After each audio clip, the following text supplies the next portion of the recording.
नित्य के क्रम के अनुसार ही अब मंगलाचरण से प्रारंभ करते हैं।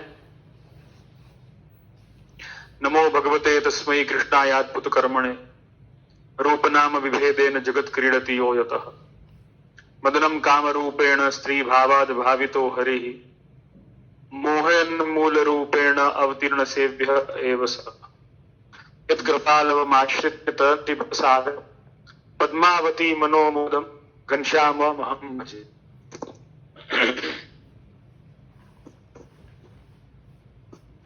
Priyank, should I hold the mic and speak, or it is fine if I don't hold it? Are you able to hear? ना बोकम अगर माइक से दूर हो तो।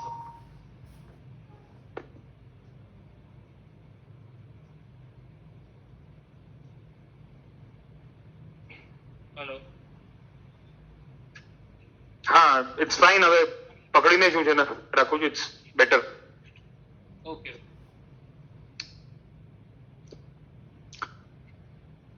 तो वैष्णव जैसे कि अपना जो क्रम चल रहा है शरीराई जी विरचित मद त्याग हेतु ग्रंथ का, उसमें जो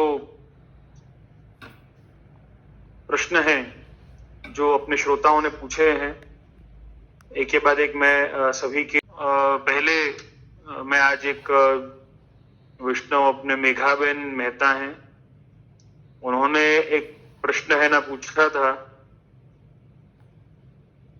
तो मतलब वो अपने टॉपिक से संबंधित तो नहीं है, लेकिन काफी दिन है ना हो चुके हैं और वो मुझे लगता है कि उसका जवाब देना उचित होगा।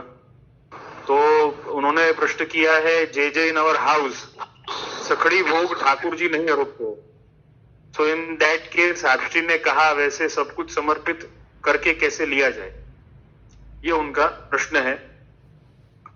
तो ये प्रश्न वैसे मैं मतलब जो आज का जो संदर्भ है अपना, जो शरीराई जी ने भी जिनका उदाहरण अपन को दिया है प्रहलाद जी का, कल मैंने उस श्लोक का पाठ किया था, वापस मैं आज करूंगा वैसे, लेकिन वहीं पर प्रहलाद चरित्र से भी अपन समझ सकते हैं, और वैसे मुझे लगता है कि इसका थोड़ा डायरेक्टली ही प्रति उत्तर दिया जाए तो बेहतर रहेगा। तो यहाँ पर उनका प्रश्न ये है कि धर्म शक्ति प्रकार नहीं है, करने का प्रकार नहीं है, और मैंने एक दिन अपने वचन में कहा था कि कुछ समर्पित करना है, तो वो कैसे हो सकता है, ये उनका प्रश्न है। तो वैष्णव यहाँ पर आपको एक बात रखनी है कि श्री महाप्रभु जी आज्ञा जो है वो असमर्पित वस्तु न तस्माद वचनमाचरे निवेदि भी सर्वम कुर्यात् स्थिति।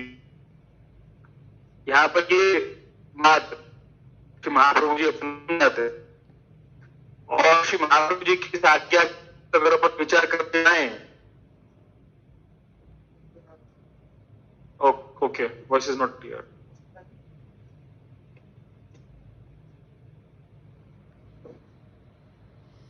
वन मिनट प्लीज, मैं अपना नेटवर्क का कुछ इश्यू है, वॉइस क्लियर नहीं आ रहा है, सो मैं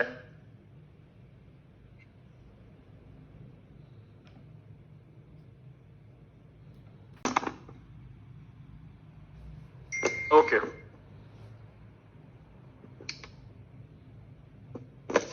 तो जैसा कि मैंने बताया श्री महाप्रभु जी की आज्ञा है, उस प्रकार से अगर अपन विचार करने जाएं तो बहुत सारी घर में और बहुत सारे अपने जीवन में ऐसी वस्तुएं हैं जो प्रभु को अंगीकार अपन करवा नहीं सकते हैं। देखिए, जो सिद्धांत हैं, सिद्धांत के अनुकूल, पूर्णतः सिद्धांत के अनुकूल आचरण हो, ये बहुत ही अच्छी बात है, समर्पित जीवन तो वही होता है। लेकिन अपन को एक बात का विचार खास करना है कि श्री महाप्रभु जी की आज्ञा समर्पित की है। बहुत सी बार ऐसा होता है कि अपन पूर्णतः समर्पित सभी वस्तुओं को, अपने जो संसार की, अपने जीवन उपयोगी वस्तुओं को नहीं कर पाते।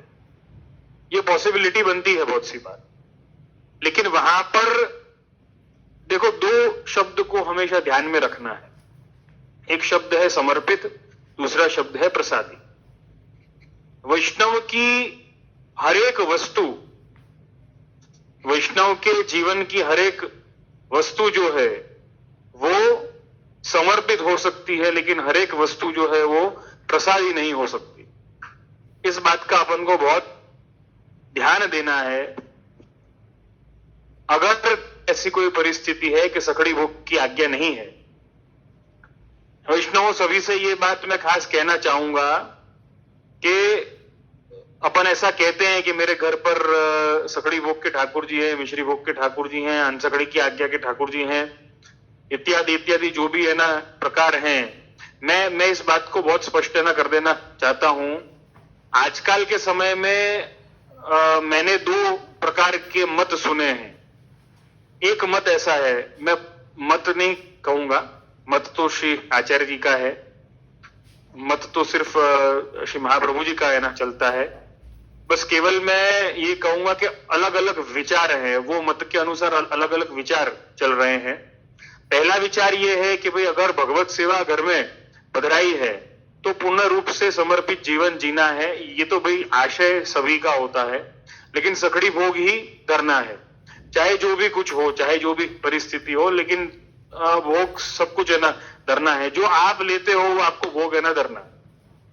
ये एक सामान्य सोच सभी की बनी हुई है।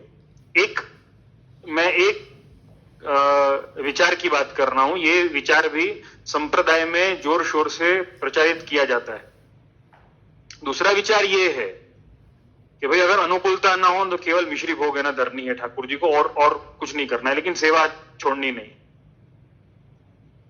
मुझे ऐसा लगता है ये दोनों ही पक्ष जो हैं वो सही नहीं है। एक मिनट, मेरी वॉइस शायद क्लियर है लेकिन वीडियो नहीं आ पा रहा है, सो हम कोशिश है ना करते हैं एक बार।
Now voice is clear? No. Voice is clear, okay, can hear. But video is not clear. Cannot see. It's fine now. I have tried my best.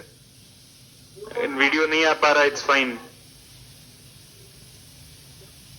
Video available. Okay.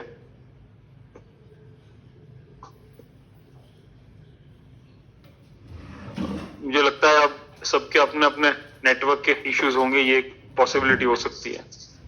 यहाँ से तो आ रहा है, आपका आवाज आ रहा है, दूसरा नहीं आ रहा है, जेजे का नहीं। हाँ मामा जी, આવી ગયું वीडियो।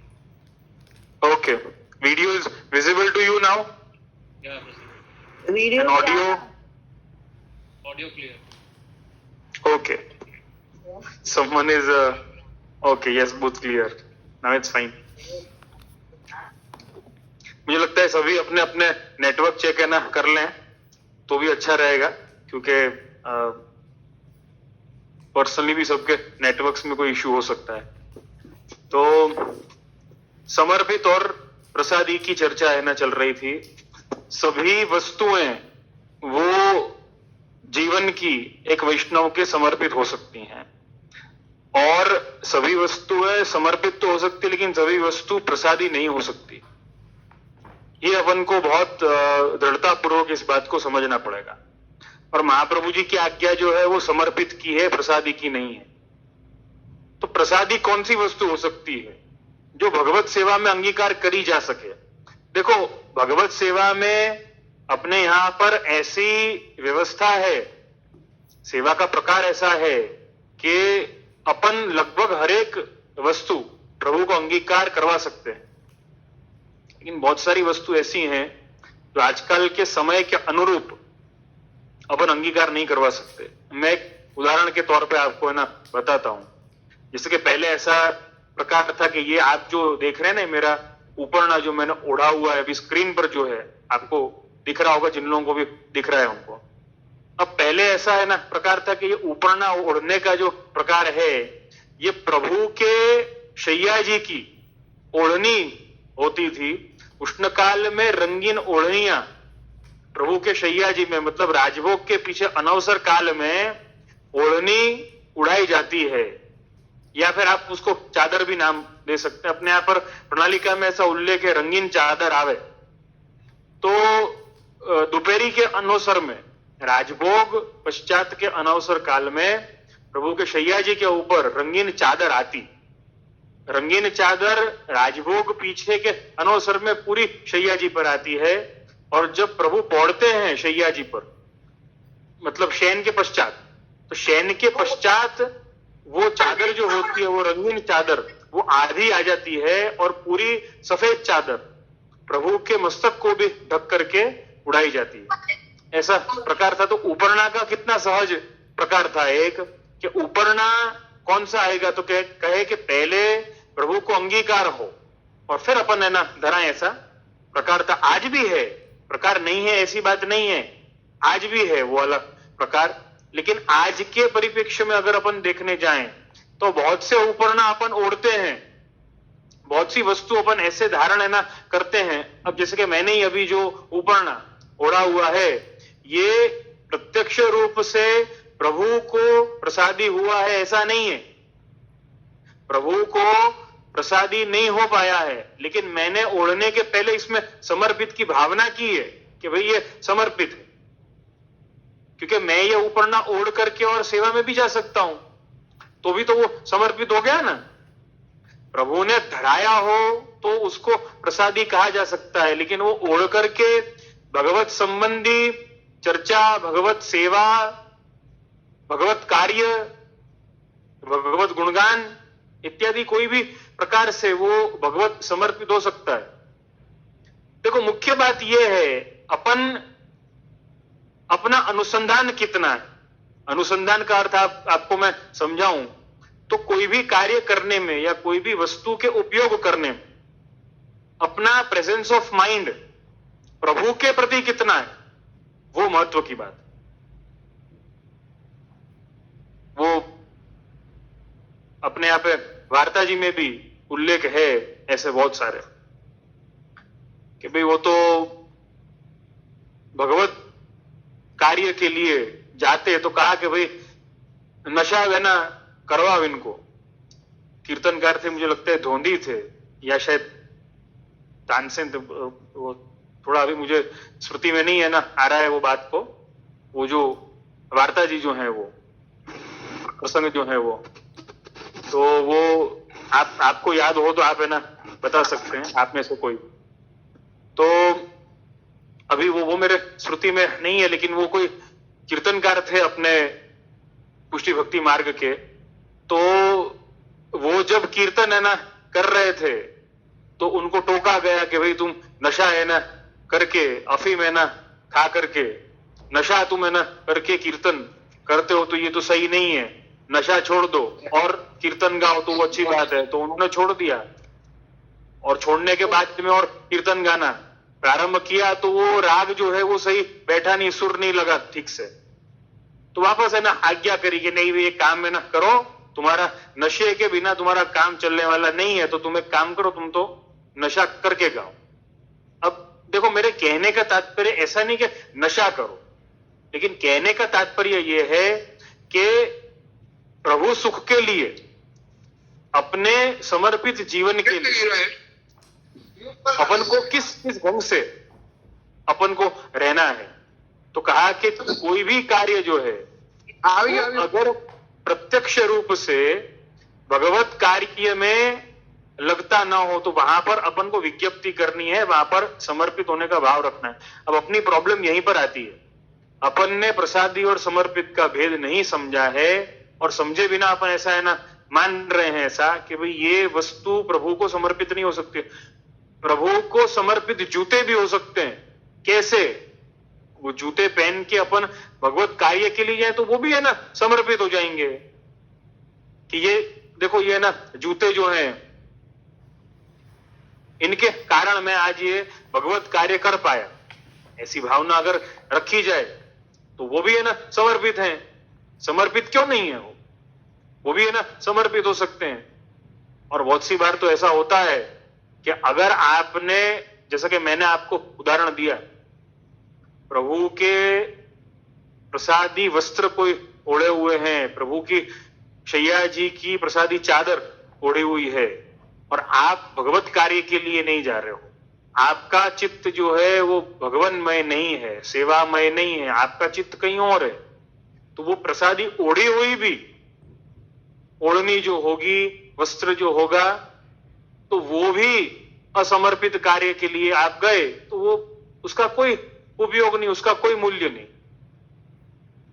तो कहने का तात्पर्य सिर्फ यही है कि अगर अपने घर में ऐसा कोई समाधान नहीं बैठता हो कि अपन प्रभु को हर एक वस्तु प्रसादी करवा सकें या हर एक वस्तु का निवेदन कर सके, निवेदन के पश्चात जो है, निवेदन तो हो चुका, कहने का तात्पर्य मेरा यह है निवेदन तो हो चुका है, ब्रह्म संबंध के द्वारा आत्म निवेदन किया तो निवेदित तो सब हो चुका है, लेकिन विनियोग नहीं हो पा रहा है, अब उसका उपयोग नहीं हो पा रहा है, प्रभु सेवा के कार्य में उसका उपयोग नहीं हो पा रहा है। ऐसा पॉसिबल हो सकता है। तो उस परिस्थिति में, वो परिस्थिति में अपन को भावना करनी है कि ये समर्पित है। अच्छा, वो भावना करने से होगा क्या? अब अपन तो हर एक चीज में भावना है ना कर लेंगे ऐसे, जो निषेधात्मक है उन सब में भी ऐसी भावना है ना हो सकती है कि भाई ये भी है ना समर्पित है, वो भी है ना समर्पित है। एक बार एक ऐसी एक बहुत मजे की बात है ना मेरे सामने आई थी, उन्होंने प्रश्न ऐसा किया कि किसी ने ऐसा समझाया है, कोई कौन थे वो मुझे नहीं अभी मालूम है, लेकिन मेरे सामने ऐसी बात है ना आई थी कि भाई किसी ने ऐसा है ना समझाया है कि यद्यपि कोई निषेधात्मक खानपान करना हो, मतलब कोई असमर्पित वस्तु का खानपान है ना करना हो, बाजार इत्यादि के ना गए, रेस्टोरेंट वगैरह गए और खानपान है ना करना हो, तो ऐसा है कि उसमें समर्पित की भावना है ना करनी, तो कैसे करनी? तो कि उसमें चरणामृत है ना पधरा देना और ले लेना। तो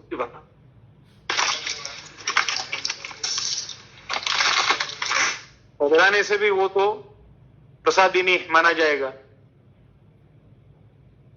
तो कहने का तात्पर्य यह है समर्पित और प्रसादी का प्रकार कैसा है कि जो निवेदित हुआ है, निवेदित जो अपन ने किया है, अपन ने प्रभु को अपना सब कुछ है ना निवेदित किया है, लेकिन निवेदित किस वस्तु को किया जाता है कि जो अपने धर्म के अंतर्गत आती है, जो अपना धर्म है, स्वधर्म है। अब उसको छोड़ करके परधर्म ही अपना लिया है और परधर्म का ही उपयोग कर रहे हैं, परधर्म की राह पर ही चल रहे हैं, तो ये कैसे हो सकेगा? Okay, someone has commented Tansen ji, हाँ तो वो तानसेन जी होंगे, मेरी स्मृति में नहीं आ रहा था वो, तो वो तानसेन जी का वो प्रसंग था, नशे वाला जो था वो। धन्यवाद जिसने भी वो कमेंट किया है उसका। तो कहने का मेरा तात्पर्य यही है कि समर्पित हर एक वस्तु हो सकती है जो आपके धर्म के अंतर्गत हो, लेकिन वो परधर्म है, आपका धर्म नहीं है, परधर्म है, तो वो समर्पित भी नहीं हो सकती। अब जैसे कि आपके घर में कोई वस्तु है, परधर्म रूपी वस्तुओं को घर में रखना ही क्यों, कहने का तात्पर्य, और वो स्वधर्म के अंतर्गत आती है तो फिर वो समर्पित बिल्कुल हो सकती है, क्योंकि वो पहले निवेदित हो चुकी है। ब्रह्म संबंध के समय में आपने अपने से संबंधित हर एक वस्तु को समर्पित कर दिया है। अब समझो, मैं आपको एक बहुत छोटा सा उदाहरण है ना दूंगा।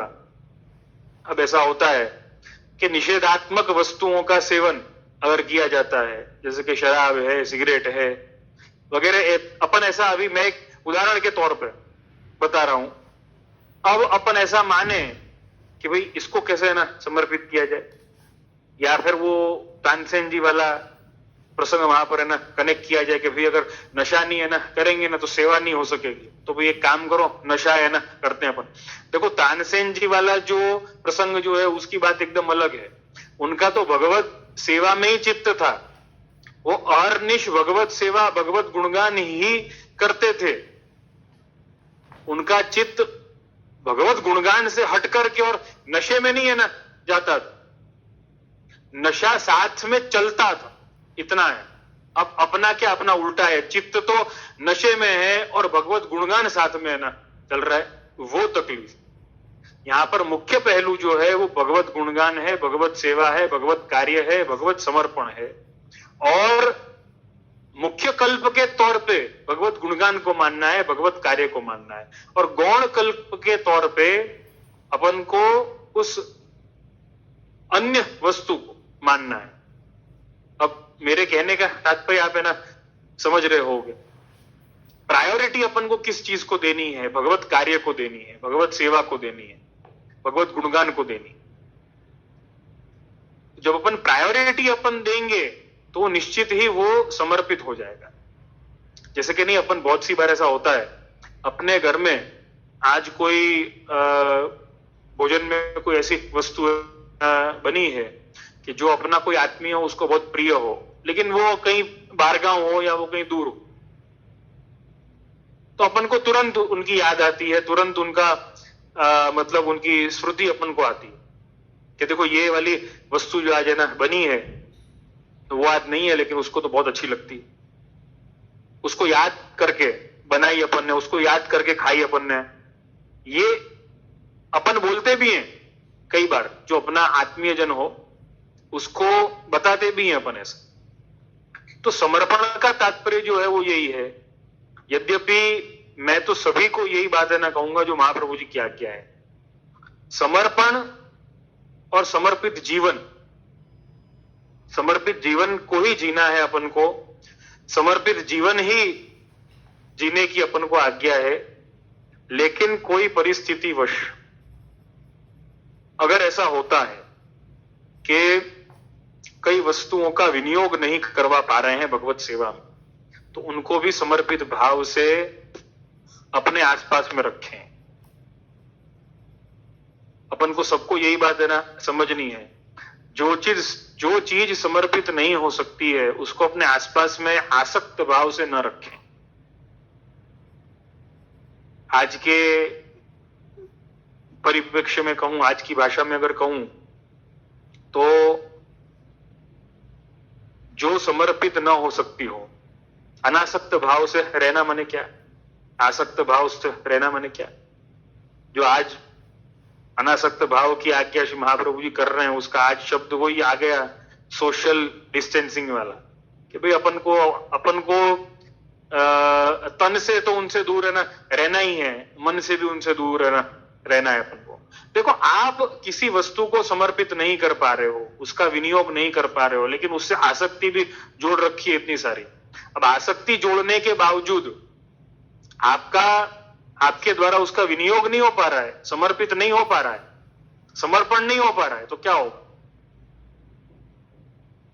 इस परिस्थिति में दो वस्तु हो सकती है। पहला, आपका चित्त ठाकुर जी से हट जाएगा क्योंकि वो वस्तु में आसक्ति अत्यधिक है, और दूसरा, उस वस्तु से चित्त ना हट जाएगा क्योंकि ठाकुर जी में आसक्ति है। अब आपने किन इनमें से कौन से एक पक्ष को महत्व दिया है, वो वस्तु आगे है ना बढ़ जाएगी। अगर आपने भगवत कार्य को, भगवत सेवा को, आपने भगवत गुणगान को महत्व दिया है, तो वो आगे है ना बढ़ेगा। यद्यपि अगर आपने भगवत सेवा, भगवत कार्य, भगवत गुणगान को महत्व नहीं दिया, तो आपकी आसक्ति जो है वो ओवर रूल है ना करेगी, वो टेक ओवर है ना कर लेगी आपके समर्पण की भावना को। तो घर में ऐसी वस्तुएं बहुत होंगी। मैं हमेशा समर्पण की जब भी बात आती है तो मैं सिर्फ खाने की बात कभी नहीं है ना करता हूं। अनाज, पानी, राशन पानी, इसकी बात नहीं है। समर्पित जीवन की बात हो रही। ऐसी कई वस्तुएं होंगी जो अपन समर्पित नहीं कर पाते, अपने घर में है, उसका क्या किया जाए, कैसे किया जाए। तो अपन को यही समझने की आवश्यकता है वहां पर कि उनमें आसक्ति ऐसे रखनी है कि उनका विनियोग हो सके, भगवत सेवा में अंगीकार हो सके, और वो नहीं हो सकती तो उनमें अनासक्ति का भाव रखना है। ये अपन को निश्चित तौर पे अपन को समझना चाहिए। तो हर एक वस्तु प्रसादी हो सके ऐसा नहीं है, लेकिन हर एक वस्तु समर्पित तो हो सकती है। आप समर्पित की राह पर चलोगे तो धीरे धीरे धीरे धीरे प्रभु ऐसी कृपा करेंगे कि आप विनियोग तक पहुंचो, आप उसको प्रसादी भी करवा सको। ये राह प्रभु अपनी आसान करेंगे, ऐसी कृपा प्रभु अपने पर करेंगे, ये निश्चित है ये बात। तो मुझे लगता है मैंने ये प्रश्न का मेरे से जो बना उतना मैंने उचित प्रति उत्तर दिया है। अब इसी बात को मैं प्रहलाद जी के चरित्र से समझाना चाहता हूं, और भी कुछ सवाल जो हैं अपने उनको भी लेने की है ना कोशिश करूंगा आज मैं, जैसा समय होगा उस अनुसार। तो आज जो अपना श्लोक है 10वां और 11वां श्लोक मद त्याग हेतु ग्रंथ का, जिसमें कुलीनता का मद, उसका वर्णन श्री हरिराय चरण ने किया है। तो मैं श्लोक का पाठ करूंगा वापस से। कुलस्या नियतत्वेन ब्रह्मेन्द्रादि विमोहनः अकुलिन किरातादेः प्रह्लादादे रथोद्धृते महत्कुल प्रसूतस्य अभिमानस्य विशेषतः सन्निधेरेव कर्तव्यम सर्वदा स्वविचारणम। जैसे कि कल भी मैंने इसका शब्दार्थ पढ़ के सुनाया था, वैसे ही कुल यह तो क्षणिक वस्तु है। प्रभु ब्रह्मा और इंद्र जैसों को भी मोह में डालकर पछाड़ते हैं। इसके विपरीत हीन कुल के किरात भील एवं असुर बालक प्रहलाद जैसों का प्रभु उद्धार करते हैं। उच्च कुल में उत्पन्न होने वाले के पास तो अभिमान पास में ही आकर खड़ा हो गया है। ऐसा समझकर अपने स्वरूप का विचार करना चाहिए। यहां पर जैसे कि कल भी इसके ऊपर काफी विवेचना हुई थी, कुल के ऊपर। उच्च कुल की आवश्यकता क्या है? देखो, उच्च कुल की आवश्यकता अपन को ऐसा लगता है अब ऐसी कोई उच्च कुल की आवश्यकता नहीं है, सब कुछ चल रहा है और समय काफी है ना बदल चुका है। उच्च कुल माने क्या है? उच्च कुल माने एक अवसर प्राप्त हो रहा है आपको वैदिक कार्य करने का, भगवत कार्य करने की अनुकूलता ज्यादा हो। उच्च कुल का अर्थ यह, पहले हर कुल की अपनी अपनी परंपराएं थी, अपनी अपनी जीवन शैली थी और अपने अपने कार्य थे। आज देखो, कुल कोई भी हो, यदि वो कुल वैष्णव हो गया है, यदि किसी भी कुल के आप हो, लेकिन आप अगर वैष्णव हो गए हैं तो अपना मुख्य कर्तव्य जो है वो भगवत सेवा बनता है, और उसी के साथ में अन्य कार्य भी अपने साथ साथ में चलते हैं। लेकिन आज उच्च कुल की जहां पर बात करी जाए या कुल या ज्ञाति की जहां पर बात करी जाए, आज आप विचार करके देखो आज कैसी परिस्थिति आ गई है। पहले उच्च कुल के जो लोग होते थे या कोई भी कुल के लोग होते थे, वो साथ में मिलकर के जब बैठते तो वो अपनी परंपरा की बात करते, अपने कर्तव्य की बात करते, अपने धर्म की बात करते, कुछ भक्ति, कुछ गुणगान, भगवत सेवा। मैं ये नहीं कहूंगा कि भाई वो वैष्णवी होते थे सब, लेकिन वैष्णव के अलावा भी अगर होते कोई अन्य संप्रदाय को मानने वाले अवैष्णव भी होते तो भी उनके कुल की परंपरा, उनके नियम, उनके जो इष्ट थे उनको मानते, उनके गुणगान करते। आज की परिस्थिति में, आज के परिप्रेक्ष्य में आप स्वयं इस बात का अनुभव करके देखना। आप अपने कुल में, आप अपनी ज्ञाति में, अपने कुटुंब में आप ये ना कहो भाई आज ऐसा है कि आज घर पे सत्संग रखा है, जरूर आना। कितने लोग आएंगे? कितने लोग आएंगे? आप खुद है ना, ये आप खुद इस बात को जानते होंगे मुझे लगता है। लेकिन उसी परिस्थिति में आप किसी को ये कह दो कि भाई आज अपने घर में किटी पार्टी रखी। आज मैंने सुना है कि वो क्या बोलते हैं, वो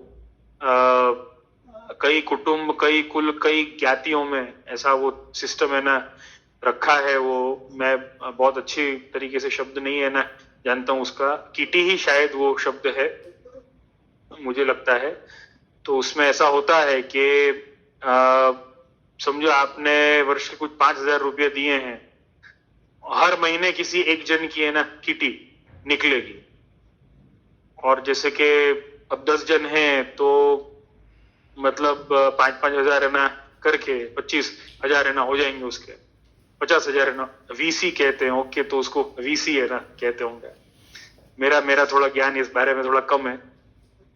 तो वो वीसी कहो के किटी कहो, वो जो भी कुछ होगा, तो उनका ऐसा क्रम है। तो 50,000 है ना हो जाते हैं। और साल में एक बार हर एक जन को, आजकल चिल सीन्स भी बोलते हैं। अरे बाप रे, चिल सीन यहाँ पर भारत में तो विख्यात नहीं है, शायद विदेशों में होगा मुझे लगता है, या फिर बहुत उच्च कुल का जो हो वहां पर ये विख्यात होगा। चिल सीन्स तो मैंने ये नाम नहीं सुना है, लेकिन हाँ होगा जरूर। आप सब आजकल के युवा हैं और आजकल के परिप्रेक्ष्य में आजकल का समय आपने ज्यादा है ना देखा हुआ है।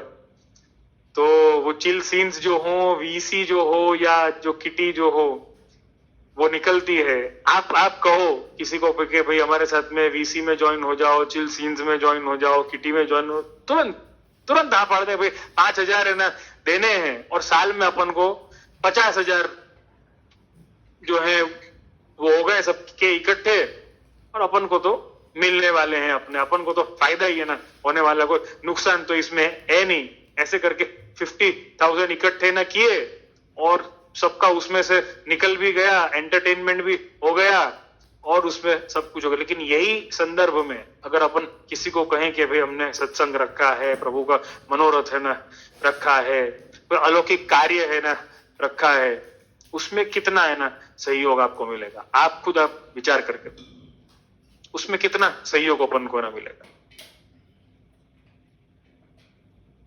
अपन को सहयोग बहुत कम मिलता है। ये सभी है ना जानते हैं, बहुत अच्छे तरीके से इस बात को है ना जानते हैं। आज उच्च कुल की परिभाषा क्या रह गई है? कुछ भी नहीं है। लेकिन कहने का मेरा तात्पर्य सिर्फ यही है ना था कि अगर अपने पास में समूह है, अगर अपने पास में, अगर अपन कोई ज्ञाति के हैं या कोई कुल के हैं, तो अपना प्रयास ऐसा होना चाहिए कि अपन कोई मीनिंगफुल चर्चा करें, कोई कंस्ट्रक्टिव बातों के लिए अपन इकट्ठे हों, चर्चा करें, एक दूसरे से संबंध अपन रखें। कुछ ना कुछ ऐसा हो जिससे मनुष्य का तन मन शुद्ध बने, सद विचार। आज के परिप्रेक्ष्य में, आज की परिस्थिति में आप अगर देखने जाएं तो हर किसी को भी अच्छे कार्य के लिए इकट्ठा करना बड़ा मुश्किल है। अच्छे कार्य के लिए इकट्ठा करना बहुत मुश्किल है। लेकिन कोई भी बुरे कार्य के लिए इकट्ठा करना कोई मुश्किल बात नहीं। अच्छे कार्य के लिए इकट्ठा करने में, अच्छे कार्य के लिए समझाने में बहुत मेहनत लगेगी, बहुत प्रयत्न लगेगा। लेकिन बुरे कार्य के लिए समझाना भी नहीं पड़ेगा, सब कुछ अपने आप हो जाएगा। तो आज ज्ञाति की ये परिभाषा है ना रह गई है केवल। तो मैं आप सबको यही है ना कहूंगा कि मैं अपन ज्ञाति की उच्च कुल के बारे में मैं बहुत नहीं है ना समझाऊंगा, क्योंकि आज के परिप्रेक्ष्य में बहुत ज्यादा उसकी समझ या औचित्य नहीं है। यद्यपि बहुत ही अत्यावश्यक, जो भी उच्च कुल के हों या जो भी उच्च स्थान पर हों, उच्च स्थान पर होने वाले, उच्च स्थान पर विराजित जो हों, उनको ये बात का विचार जरूर से करना चाहिए। आप सभी को भी, मैं तो आप सभी को भी उच्च ही है ना मानता हूं, आप सभी भी वैष्णव हैं, आप सभी भी उच्च हैं। आप सबको भी इस बात का विचार है ना करना चाहिए कि मैं आप सबसे यही है ना कहना चाहूंगा, आप अगर साल में 10 बार इकट्ठे होते हैं, आप साल में 10 बार इकट्ठे अगर होते हैं, तो कम से कम 2 बार कोई अलौकिक कार्य के लिए इकट्ठे हों, अपने आप को जानने के लिए इकट्ठे। आज कई ज्ञाति ऐसी हैं जो जानती नहीं। आज के युवा से आप है ना पूछो, तुम्हारी ज्ञाति है ना कौन सी है, उनको मालूम नहीं होता है कौन सी ज्ञाति है, क्या है, पता नहीं, कुछ है ना होगा, उनको आज मालूम नहीं। आज ये है ना परिस्थिति आ चुकी। क्यों? क्योंकि इकट्ठे तो होते हैं, लेकिन हमारा अस्तित्व क्या है, हम कौन है, वो जानने के लिए कोई इंटरेस्ट नहीं है ना ले रहा है। तकलीफ वहां पर आ रही है। तो उच्च कुल की परिभाषा बहुत अलग हो चुकी है, लेकिन सिर्फ मुझे यही कहना है कि आप उच्च पद पर भी पहुंचे हो, अगर उच्च पद तक भी पहुंचे हो, तो उस उच्च पद पर पहुंचने के बाद भी अपना अस्तित्व मत भूलो।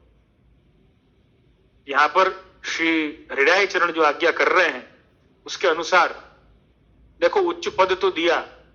उच्च पद क्यों दिया जाता है? उच्च पद देने का कारण, श्री ठाकुर जी के द्वारा ब्रह्मा इंद्र आदि को उच्च पद क्यों दिया? ताकि वो भगवत आज्ञा अनुसार वो कार्य कर सके, वो इस ब्रह्मांड का, इस जगत का संचालन है ना कर सके। कोई अधिकार अगर अपन को प्राप्त होता है, तो अपन को क्यों प्राप्त होता है? अधिकार अपन को इसलिए प्राप्त होता है कि अपन उस कार्य को और अच्छे ढंग से कर सके और जवाबदारी से कर सकते। जैसा कि अपने में से कई ऐसे होंगे जिन्होंने ब्रह्म संबंध लिया है, लेकिन ब्रह्म संबंध की बात आते उनको कहो कि सेवा है ना करो, तो कह देंगे हमारे पास में समय नहीं है। अगर अपन को ब्रह्म संबंध जैसी उच्च दीक्षा, उच्च कक्षा, एक सेवक जैसी उच्च कक्षा अपन को प्राप्त हुई है, तो अपन ने उसका उपयोग ही नहीं किया है, उसका अर्थ यह हुआ। तो ऐसी कुछ बात होगी कि ड्राइविंग लाइसेंस होने के बावजूद भी कभी गाड़ी है ना चला ही नहीं है, तो भाई ड्राइविंग लाइसेंस का अर्थ क्या हुआ? तो ऐसे ही उच्च पद पर अगर पहुंच चुके हो, उच्च कुल में हो, तो उच्च कुल में बस यही बात है ना आती है कि भाई अपनी जवाबदारी भी ऊंची हो जाती है। जितना ऊंचा पद, जवाबदारी उतनी ऊंची, जितना ऊंचा पद, समझदारी उतनी ऊंची, ईमानदारी उतनी ऊंची, वफादारी उतनी ऊंची। मुझे मालूम है ये चारों शब्द मैंने ना कहे थे और कईयों ने इस पर प्रश्न किया है, इस पर समझाने का मैं जरूर समझाऊंगा इसके ऊपर भी, जैसे जैसे समय और जैसे जैसे विषय आते जाएंगे वैसे वैसे मैं समझाता जाऊंगा। तो यहां पर कहने का तात्पर्य मेरा यही है, उच्च पद पर अवश्य पहुंचो। आप उच्च कुल में हो या उच्च पद पर हो, बहुत अच्छी बात है। बस उस उच्च पद पर पहुंचने के बाद में अपने आप को मत भूलो। यहां पर हृदय चरण यही आज्ञा कर रहे हैं, स्व विचारणम। अगर अपन अपने आप को भूल रहे हैं, अगर अपन अपने कर्तव्य को भूल रहे हैं, अपनी जवाबदारी को भूल रहे हैं, तो अपने उच्च कुल का फायदा नहीं, अपने उच्च कुल का नुकसान होने वाला है। इस समाज को, इस संस्कृति को, इस विश्व को, इस जगत को और इस ब्रह्मांड को, उससे नुकसान होने वाला। तो यहां पर अपन आगे का क्रम देखें तो यहां पर हृदय चरण ऐसी आज्ञा कर रहे हैं, अकुलीन किरातादे प्रहलाद आदे रथोद्रते। कहते हैं कि भगवान की लीला देखो कैसी है। उच्च पद पर आसीन होने वाले जो हैं, ब्रह्मेंद्र आदि विमोहन, उच्च कुल पर पहुंचने के बाद में ज्यादातर ऐसा होता है। देखो, ऊंचाई पर पहुंचना सब चाहते हैं, अपन को सबको ऊंचाई पर पहुंचना। आज ऊंचाई की परिभाषा हर किसी के लिए अपनी अपनी होगी। ऊंचाई पर सबको है ना पहुंचना कि मैं बड़ा बन जाऊं, मैं ऊंचाई पर है ना पहुंच जाऊं, मेरे पास में सब कुछ है ना होना चाहिए। लेकिन एक वस्तु का हमेशा ध्यान में रखना, हरिराय जी जो जहां पर टकोर करना चाहते हैं, ब्रह्मेंद्र आदि विमोहन, प्रभु जब विमोहित करेंगे तब क्या होगा? देखो, जितनी ऊंचाई पर पहुंचा व्यक्ति, वहां से गिरने का खतरा उतना ज्यादा हो जाता है। ऊंचाई पर पहुंचना तो बहुत अच्छी बात है, लेकिन गिरने का खतरा बहुत ज्यादा। देखो, गिरने का खतरा तो कहीं पर भी होता है, ये बात भी बिल्कुल सही, लेकिन ऊंचाई पर पहुंचने के बाद में गिरना बहुत कष्टदायी होता है, उसका बचना नामुमकिन होता है या बहुत मुश्किल होता है। चोट बहुत लगती है, तकलीफ बहुत होती है। उच्च पद पर पहुंचना बहुत अच्छी बात है,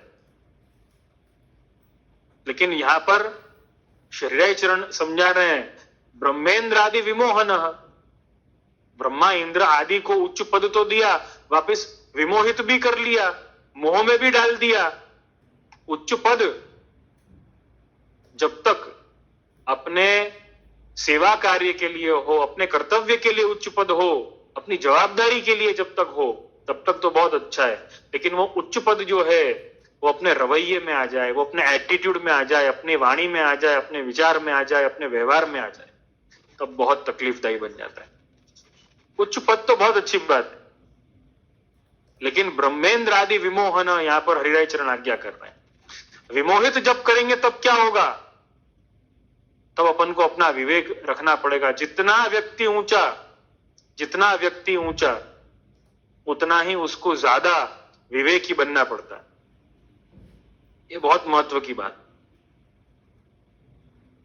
अपन को यही बात ध्यान में रखनी है कि ब्रह्मेंद्र आदि विमोहन, इसी विचार को ध्यान में रख करके कुलीनता का मत छोड़ना है, उच्च पद का मत अपन को छोड़ना है कि भाई भगवान ने मोह में डाल दिया तो क्या होगा। मोह में डाल दिया कि अपन को व्याख्या बहुत सहजता से यहां पर समझनी है, और वो सहजता यही है। उसमें सहजता क्या है अपन को समझने में? अपन को यही है ना समझना है उसमें कि भाई ऊंचा तो प्रभु ने उठा दिया, लेकिन अगर कभी गिरे तो क्या होगा, कभी गिरे तो क्या होगा। इस वस्तु का विचार अपन को हमेशा रखना चाहिए। किसी एक संत को किसी ने पूछा ना कि भाई आप हमेशा नीचे है ना बैठते हो, उसका कारण क्या? तो बहुत अच्छा है ना जवाब दिया कि देखो, नीचे बैठने वाला ना कभी गिरता नहीं। ये सबसे अच्छी बात, क्या आप हमेशा नीचे है ना बैठते हो, जमीन पर है ना बैठते हो, उसका कारण क्या? तो कि नीचे बैठने वाला गिरता नहीं है कभी। ऊपर बैठने वाला गिर सकता है, लग सकती है, नीचे बैठने वाला कभी नहीं गिरता है। तो कहने का तात्पर्य यह है कि अपने विचारों को उच्च रखो, अपने आचरणों को उच्च रखो, लेकिन अपने भाव में दीनता रखो, अपने भाव में भगवत सानिध्य रखो, भगवत समर्पण रखो। इसीलिए महाप्रभु जी ने आज्ञा करी है, सेवका नाम यथालोके व्यवहार प्रसिद्ध थी। इसीलिए कहा ना कि सेवक भाव से रहो। ऐसा मत है ना समझना कि उच्च पद पे पहुंच गए हो तो गिरोगे नहीं। उसी का उदाहरण यहां पर दिया है, ब्रह्मेंद्र आदि विमोहन। भाई ब्रह्मा इंद्र आदि को भी मोह करवा दिया। क्या अपन क्या है ना समझते हैं, क्या ब्रह्मा जी को ये पता नहीं था कि ये साक्षात ठाकुर जी हैं, मेरा मोह भंग है ना करेंगे? कल ही भागवत दशम स्कंद की चर्चा हुई थी, उसमें मैंने बताया था प्रक्षिप्त अध्याय जो है उनमें ब्रह्मा जी को विमोहन किया ठाकुर जी ने। ठाकुर जी की परीक्षा लेने को आतुर हुए, तत्पर हुए। इंद्र ने अभिमान किया, प्रभु से ही बड़ा बनने के लिए तत्पर हो गया, आतुर हो गया कि भाई प्रभु के ब्रज पर, प्रभु के निज लोक पर ही चलो मैं कोप करूं। ये क्या है? विमोहन नहीं तो और क्या है? इंद्र को इंद्र पद किसने दिया? ठाकुर जी ने दिया, और वहीं पर उसको विमोहन है ना हो रहा है। तो ये कितनी बड़ी बात है। विमोहन तो ब्रह्मा आदि इंद्र आदि को भी हो जाता है। तो भाई अपन तो क्या चीज है, ऊपर तो उठ गए, लेकिन गिरोगे तब क्या होगा? क्या किसी बात की गारंटी है कि अपन गिरेंगे नहीं ऊंचा उठने के बाद? अपन सब तो आज है ना जानते हैं आजकल का जो समय है वो ऐसा है, सिक्योरिटी पहले होती है।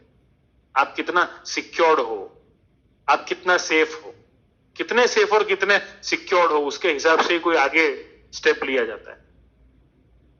अगर सेफ्टी नहीं है, सिक्योरिटी नहीं है, तो ऐसा कार्य करने का कोई औचित्य नहीं। यहां पर अब आगे ये है ना समझा रहे हैं, विमोहन, आप विमोहन से है ना बचो। प्रभु ऐसी माया में है ना डाल देंगे कि आप अपना जो स्थान जो है उसी को है ना भूल जाओगे। किस कार्य के लिए आप पर ऐसी कृपा हुई थी, किस कार्य के लिए ऐसा उच्च पद दिया था, ऐसा उच्च स्थान दिया था, ऐसा उच्च कुल दिया था, और क्या कर बैठे? ऐसा क्यों हुआ? क्योंकि अपना सेवक भाव भूल गए। वैष्णव अतिशयोक्ति नहीं करूंगा, लेकिन अपन सेवक ठाकुर जी के है ना बनना है। अपन हर किसी के सेवक बनने को तैयार है, हर किसी के सेवक। आप मुझे बताओ, अपन कौन ऐसा है जिसके अपन सेवक नहीं है ना बनना चाहते? जो अपना कार्य करने वाला हो उसके सेवक बनने को अपन आतुर, अपन तत्पर है, लेकिन भगवान के सेवक नहीं बनना चाहते। यही बात विमोहन करने वाली, ये विचार ही विमोहित करने वाला है, इसी से विमोहन हो रहा है। भगवान ने तो सब कुछ दिया, उसी को समर्पित होने में, उसी के प्रति समर्पित होने में, उसी को समर्पण करने में इतनी कोताही क्यों, इतना विचार क्यों? तेरा तुझको अर्पण, ये विचार क्यों दृढ़ नहीं हो पाता है? ये विचार क्यों दृढ़ नहीं हो पा रहा है? क्या बात है? ये अपन को खास ध्यान में रखने वाली बात है। तो यहां पर आगे अब मुझे यह है ना बताना है, श्री हरिराय जी ने जैसे आज्ञा करी है, अकुलीन किरातादे प्रहलाद आदे रथोद्रते, कि भाई देखो कुलीन उच्च कुल में भेज करके भगवान क्या करते हैं, विमोहन ना कर देते हैं। लेकिन जो अकुलीन है, जो उच्च कुल के नहीं है, उनका यहां पर उदाहरण दिया है कि उनका उद्धार कर देते हैं। देखो भगवान की कैसी लीला है। मतलब भगवान के लिए उच्च पद, इस बात से यह स्पष्ट होता है कि भगवान के लिए उच्च पद और ये सब कोई बातें मायने नहीं रखती। आप कौन हो, ये कोई बात मायने नहीं है ना रखती।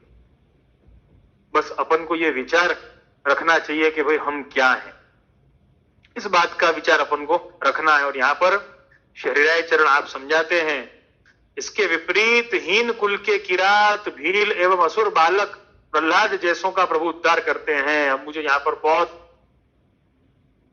एक महत्व की बात आप सबको समझानी है। प्रहलाद जी का जहां पर नाम आया, अपन प्रहलाद चरित्र की थोड़ी चर्चा में यहां पर करना चाहूं।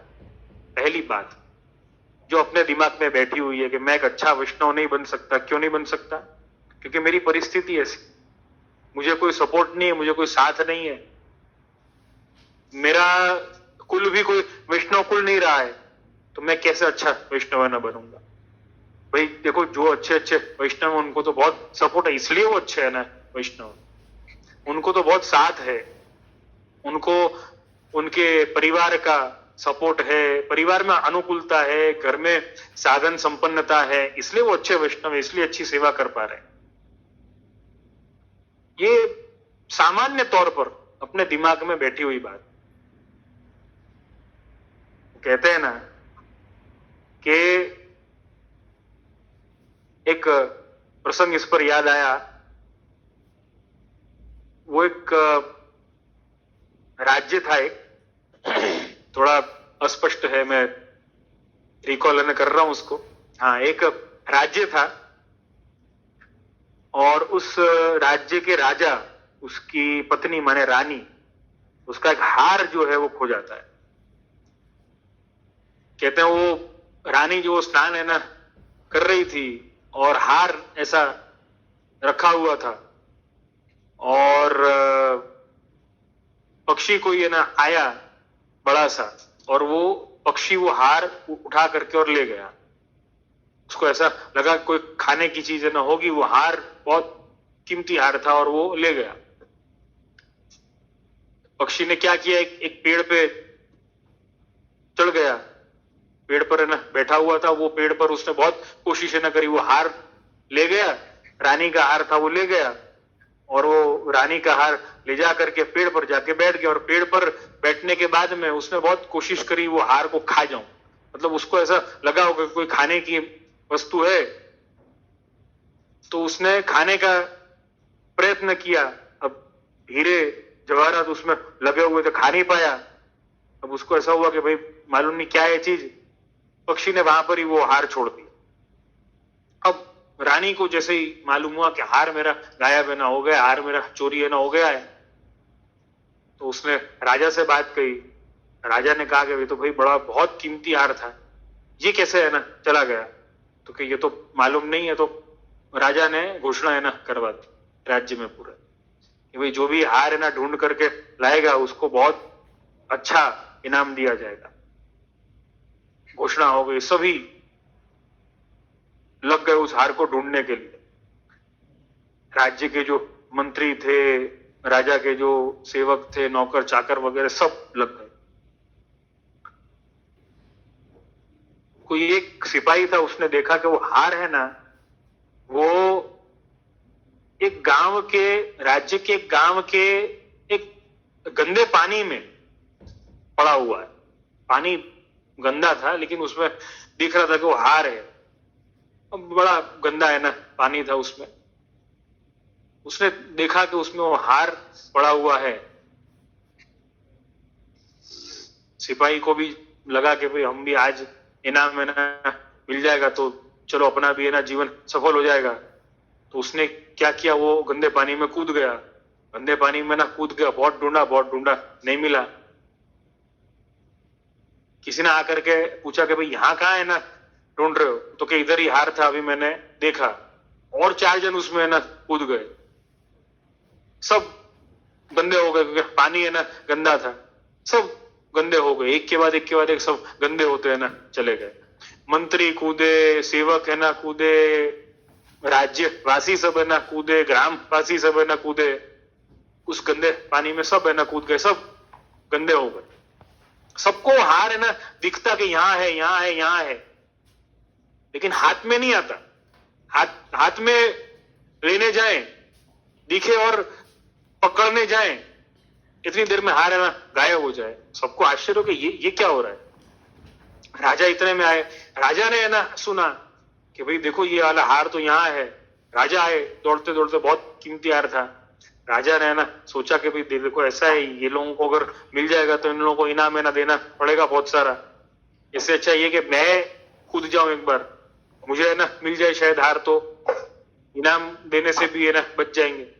राजा कूद गए अंदर, राजा कूद गए, राजा भी है ना गंदे हो गए, गंदा पानी था, राजा का भी सब शरीर और कपड़े और सब गंदा हो गया। सब लोग है ना देख रहे हैं आपस में कि भाई हार दिख रहा है लेकिन हाथ में क्यों नहीं आ रहा है। यहाँ वहां है ना कर रहे हैं सब लोग, हाथ में तो कुछ भी नहीं आ रहा है, क्या बात है। वहीं पर एक संत आते हैं, टहलते टहलते घूमते घूमते एक संत है ना उधर से गुजर रहे थे, पास ऑन हो रहे थे। संत ने देखा कि भाई सब लोग परेशान हैं और कीचड़ में पड़े हुए हैं, सब लोग गंदे है ना हो रहे हैं। संत ने हंसते हुए पूछा कि आप सब ये क्या है ना कर रहे हैं, ये सब गंदे पानी में इतना क्यों आनंद है ना लिया जा रहा है। तब कहा कि नहीं भाई राजा है तो कि राजा और गंदे पानी में क्या बात है। तो कि राजा गंदे पानी में इसलिए है कि भाई रानी का हार इसमें दिख रहा है लेकिन कूदे और ढूंढा बहुत लेकिन हाथ में नहीं आ रहा है, क्या बात है। तब संत ने हंसते हुए कहा कि बेटा ऐसा है कि जरा ठीक से देखो तो सही, वो हार जो है ना वो इस कीचड़ भरे पानी के ऊपर जो पेड़ है ना उस पर लटका हुआ है, तो उसकी परछाई यहां पर है ना आ रही थी और आपको ऐसा लगा कि हार यहां पर है। तो ये अपने में यही बात है। देखो वो राजा कितने उच्च कुल का था, लेकिन वो हार का है ना मालूम हुआ तो वो कीचड़ में भी है ना गिरने को तैयार हो गया। उसने ऐसा है ना सोचा नहीं कि नहीं मैं राजा हूं, एक हार के लिए कीचड़ में क्यों जाऊं, नहीं सोचा उसने। कीचड़ में है ना गिरा, सब गिरे, राजा भी गिरा, लेकिन वो हार कहाँ कहाँ था? वो हार तो ऊपर था, यहाँ पर तो परछाई थी सिर्फ उसकी। तो ऐसे ही उच्च पद जब प्राप्त है ना होता है, तब आदमी का विवेक छूट जाता है। तभी ऐसे समय में कोई संत अगर अपने पास में हो, कोई संत का अगर सानिध्य हो, श्री महाप्रभु जी जैसे समर्थ गुरु का सानिध्य अगर हो, तो वो अपन को कह सकेंगे भाई वो तुम ढूंढ रहे हो वो कीचड़ में नहीं है, कीचड़ में जा करके अपने आप को खराब मत करो, अपने आप को गंदा मत करो। भाई वो आनंद, वो वस्तु, वो संतोष जो तुम ढूंढ रहे हो वो कहाँ है? तो क्या वो तो मन में है, वो तो ऊपर है। ऊपर का अर्थ क्या है? वो पेड़ मन में क्या था? वो ऊर्ध्व गति थी, वो भगवत सानिध्य था। ऐसा भाव अपन को लेना चाहिए। यहां पर तो प्रतिबिंब है केवल। आप विचार करके देखो, प्रतिबिंब में इतना आनंद अगर आ रहा है, तो जब मूल जब प्राप्त होगा, जब उस प्रभु के सन्निधान में जाएंगे तो कितना आनंद आएगा। यहां तो केवल प्रतिबिंब है। अपन संसार में और डूबते हैं ना, चले जा रहे हैं, और डूबते अपन चले जा रहे हैं। अपन उस हार को ढूंढ रहे हैं जो सिर्फ प्रतिबिंब रूपी यहां पर दिख रहा है, और अपन उसमें दसते हैं ना चले जा रहे हैं, और कीचड़ में उतरते चले जा रहे हैं। लेकिन कुछ नहीं रहा है, हासिल कुछ नहीं हो रहा है। केवल एक वस्तु के लिए कि भाई कुछ कीमत है, कोई कुछ कीमती वस्तु है, उसके लिए सब कीचड़ में पड़े हुए हैं।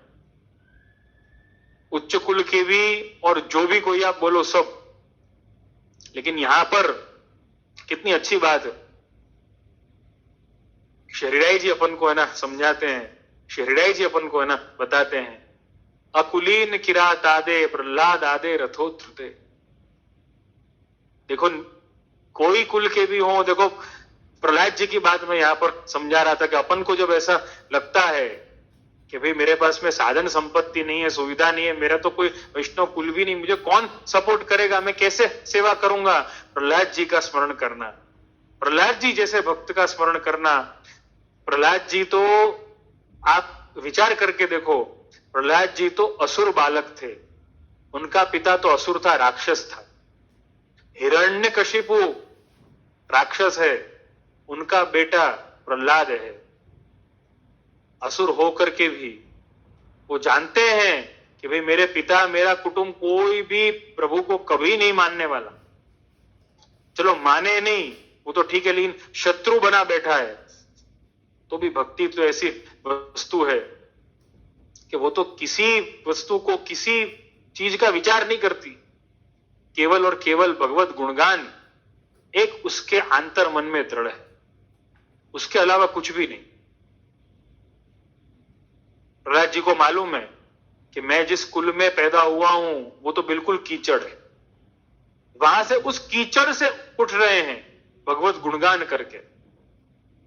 तो अपना तो कुल, आप सबका तो कुल बहुत अच्छा होगा, ऐसा मेरा विश्वास, ऐसा मेरा मानना है। प्रभु ने इतनी कृपा तो निश्चित तौर पे सबन पे करी। आज के समय में तो किसी के भी ऊपर ऐसी जबरदस्ती नहीं है, ऐसा प्रेशर नहीं है कि नहीं तुम भगवान को मत मानो, तुम ये मत करो, तुम वो मत करो। थोड़ी बहुत रोक टोक ना होगी, वो एक अलग बात है। लेकिन सबसे महत्व की बात क्या है? सबसे महत्व की बात यह है, देखो अपन को तकलीफ क्यों आती है कुटुंब में या परिवार में? मालूम है क्यों आती है? क्योंकि अपन सीरियस नहीं। आप जिस चीज को विश्वास पूर्वक आप जिस चीज के लिए सीरियस हो जाओ, उस चीज को करने से आपको कोई नहीं है ना रोक सकता। ये अपन सब जानते हैं। आजकल का समय आप देखो, आजकल का कानून आप देखो। पहले तो कैसा समय था, कोई कानून नहीं था। प्रहलाद जी का ही उदाहरण अपन ले सकते हैं। प्रहलाद जी को ही आप देखो ना, असुर कुल में पैदा हुए हैं। अपन कम से कम असुर कुल में तो नहीं हुए, अपना कुल तो अच्छा है, कम से कम भगवान को तो है ना मानते हैं। अब तकलीफ ये है कि अपन ऐसा है ना सोचते हैं कि अपन वैष्णव है ना, या वैष्णव तो सभी है, लेकिन अपन को जितना भक्ति भाव है, अपने पर जितनी कृपा है, उतनी कृपा है ना पूरे कुटुंब पर, पूरे घर पर, पूरे परिवार पर, पूरे समाज पर, पूरे देश पर हो ना, उसके बाद में हम सेवा करें। अरे ऐसे तो सेवा कभी कर ही नहीं पाओगे। अपन तो उस क्षण की राह देख कर ना बैठे कि सब आकर के ना कहें देखो अब तुम बहुत फ्री हो, अब तुम बहुत व्यवस्थित हो, तुम्हारा भाव तुम्हारे सब कार्य हो चुके हैं, बहुत अच्छा समय भी है अभी, अब तुम सेवा शुरू कर दो। ऐसा कभी होने वाला है? ऐसा किसी के साथ में भी हुआ है? आप इतिहास उठा करके देख लो, पुराण उठा करके देख लो, वार्ता जी लेकर देख लो, वार्ता जी पढ़ के देख लो, पुष्टि मार्ग का इतिहास भी देख लो, कभी ऐसा हुआ है? कभी ऐसा नहीं हुआ। अपन किस वस्तु की राह देख करके बैठे हैं? प्रहलाद जी का ही उदाहरण आप है ना देख लो। अपन ऐसा मानते नहीं, मैं तो उच्च कुल में तो नहीं उठी के, लेकिन लौकिक बहुत है, इतनी इतनी सब वस्तुएं हैं, इतना सब कुटुंब मैनेज करना, इतना सब अपना प्रोफेशन मैनेज करना, ये सब मैनेज है ना करने में बहुत व्यस्तता हो जाती है, किसी को ना पाड़ नहीं सकते हैं, सोशल स्टेटस मैनेज करना वगैरह वगैरह, जो भी कुछ हो।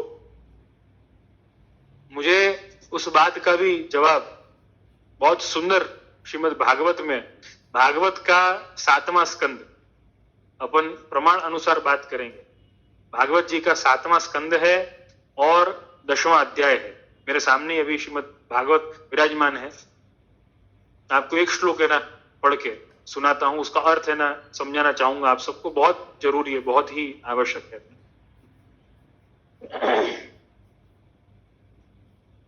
और 10वां अध्याय है और 4था श्लोक है।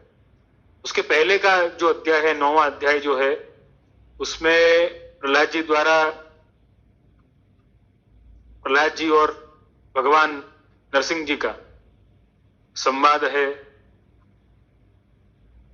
नरसिंह जी प्रहलाद जी पर प्रसन्न हुए हैं, भगवान भक्त पर प्रसन्न हुए और भगवान ने आज्ञा करी कि देख मेरा तो अवतार जो है वो तेरे लिए है, अब तेरे को जो भी मनोरथ है, जो भी कामना है वो तू मान, सब तेरा, तू जो कहे वो सब तेरा, तू कह दे बस क्या है। यहां पर पूरा संवाद है। यहां पर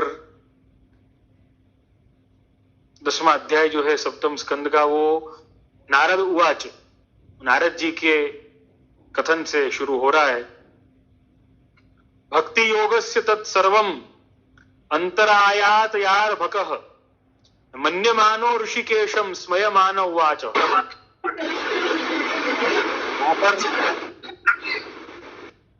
प्रहलाद जी तो बालक हैं, प्रहलाद जी बहुत छोटे हैं, प्रहलाद जी की आयु कोई ज्यादा नहीं थी, 5-7 वर्ष की है ना आयु है। वहां पर प्रहलाद जी ने बालक होने पर भी यही समझा कि वरदान मांगना प्रेम और भक्ति का विघ्न है। प्रभु से कुछ भी मांगना, प्रभु से कुछ भी चाहना है तो प्रेम और भक्ति में विघ्न उत्पन्न करने वाला है। तो भगवान ने कहा है कि तू मांग, ऐसा नहीं कि खुद ने मांगा है, भगवान ने कहा है कि तू मांग। यद्यपि उसके बाद भी प्रहलाद जी ने मांगना उचित नहीं समझा, बल्कि जवाब क्या दिया बहुत सुनने लायक है। तो 4थे श्लोक में यहां पर विवरण है ना मिलता है। प्रहलाद जी कहते हैं, नान्यथा ते खिल गुरो घटेत करुणात्मनः यस्त आशीष आशास्ते न स भृत्य सवई वणिक। शब्दार्थ में सुनाऊंगा आप सबको। प्रहलाद जी कह रहे हैं, जगत गुरु आपने जो मुझसे मांगने की बात है ना करी है ना, मुझे ऐसा लगता है कि मेरी परीक्षा करना चाहते हैं। पहले तो मुझे भक्त है ना जान करके मेरे लिए आप पधारते हैं, आप स्वयं। अगर मुझे कुछ और देना होता तो आप क्यों आते? आप बताओ, मुझे कुछ और देना ही होता तो आप क्यों आते? कुछ ना कुछ भेज देते, किसी और को भेजते, आप क्यों आते? तो हे जगत गुरु, मुझे ऐसा लगता है कि आप मेरी परीक्षा लेना चाहते हैं, कि देखना चाहते हैं कि मैं आपका सच्चा भक्त हूं कि नहीं हूं, मेरे में भक्ति है कि नहीं, मेरे में प्रेम है कि नहीं। कितनी अच्छी बात है ना कही है प्रहलाद जी ने। अपने भक्त को भोगों में फंसाने वाला वर आप कैसे दे सकते हैं? कितनी अच्छी बात कही है कि मुझे अपना है ना जानते हैं, मुझे अपना मानते हैं और मुझसे कह रहे हैं कि मुझसे मांगो, क्या मांगना चाहते हो, मैं जो मांगोगे ना वो दे दूंगा। मतलब क्या है? अपने भक्त का आप हित करने वाले हैं और अपने भक्त का विचार करने पर आप क्षुद्र भोगों में फंसाने के लिए आप वरदान मांगने की आज्ञा तो आप कर ही नहीं सकते, लेकिन फिर भी ऐसी आज्ञा कर रहे हैं, मतलब आप परीक्षा कर, परीक्षा के सिवा कुछ नहीं है ना, कर रहे हैं। और यहां पर कितनी अच्छी बात कह रहे हैं, यस्त आशीष आशास्ते न सभृत्य सवै वणिक। यहां पर कह रहे हैं कि आपसे जो सेवक अपनी कामनाएं पूर्ण करना चाहता है वह सेवक ही नहीं है, वो सेवक ही नहीं, आपसे अपनी कामनाएं ना पूर्ण कर, आपसे अपनी कामनाएं पूर्ण करना चाह रहा है, वो सेवक नहीं है। तो क्या वो क्या है? न सभृत्य सवै वणिक, वो तो लेन देन करने वाला बनिया है, वो तो व्यापारी है जो आपसे अपनी आशा पूर्ण करना चाहता है। अरे आशा, अरे कामना तो उसकी तभी पूर्ण हो गई जब आप साक्षात पधार गए। यस्त आशीष आशास्ते न स भृत्य सवै वणिक, वो तो निरा बनिया है।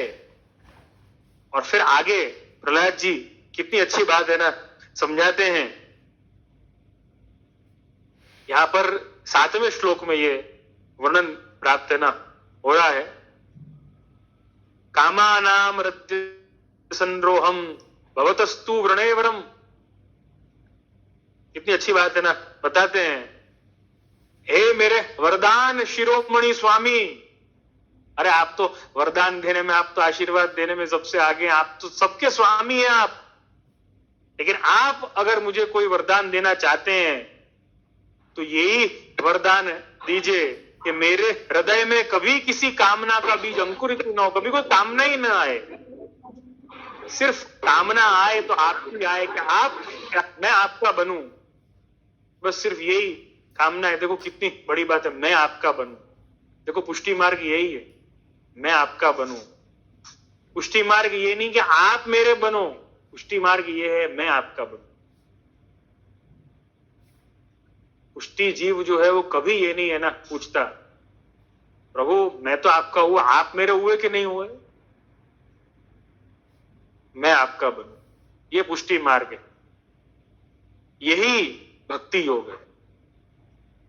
तो ये उद्धार, ये विवेक, ये किसको देते हैं? प्रभु किसको देते हैं? जो भक्त होता है, जो सेवक होता है। अपन को यदि ऐसा लगता है कि मैं इतना सब लौकिक, मेरा उच्च कुल होगा या नहीं होगा, जो भी कुछ होगा, उच्च पद शायद नहीं है लेकिन लौकिक बहुत ज्यादा है, मैं मैनेज नहीं कर पाता, कैसे करूं मैनेज? भाई जीवन जीना है, इतना आगे बढ़ना है, सब कुछ है ना, करना है, उसमें से मैं कैसे मैनेज करूंगा? अपन तो मैनेज की बात कर रहे हैं, मैनेज करने की बात कर रहे हैं। यहां पर तो साक्षात भगवान प्रहलाद जी को सब कुछ देने के लिए तैयार है। प्रहलाद जी के इनकार करने पर भी भगवान ने आज्ञा करी और दिया भी सही। आगे की कथा है सब, वो दिया भी सही, लेकिन तो भी वो देने के बाद भी प्रहलाद जी के मन में सेवक भाव है। प्रहलाद जी के मन में सेवक भाव है। भागवत जी का क्रम बहुत, अपन देखने जाए कई राजाओं की कथा इसमें प्राप्त होती है। सभी राजा, ज्यादातर सभी राजाओं में एक बात बहुत कॉमनली देखी गई है, आप सभी इस बात को ना नोटिस करना, कि राज्य संभालते संभालते समय व्यतीत होने पर सभी राजा अपना राज्य छोड़ देते हैं। अपने जीवन में तकलीफ क्यों आती है मालूम है? क्योंकि किसी को सौंपने के लिए अपन है ना तैयार नहीं है कुछ। हमको ऐसा ही लगता है कि सब मैं करूंगा, मुझ पर ही सब जवाबदारी है, मेरे द्वारा ही सब होने वाला है, मेरे अलावा कुछ होने वाला नहीं है।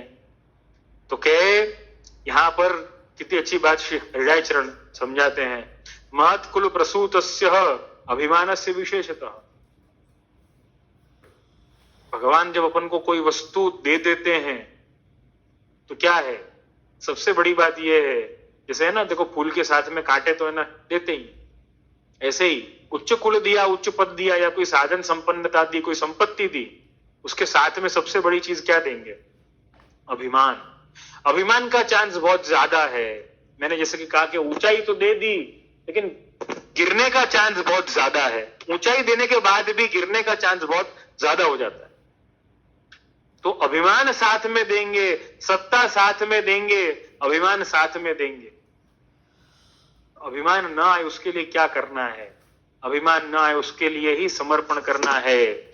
जैसे कि आगे के श्लोक में सर्व वस्तु समर्पणात् की 9वें श्लोक में आज्ञा करते हैं हरिदास, उसी के लिए समर्पण करना है, उसी के लिए अपन को सेवक भाव रखना है। सबसे बड़ी बात यही है।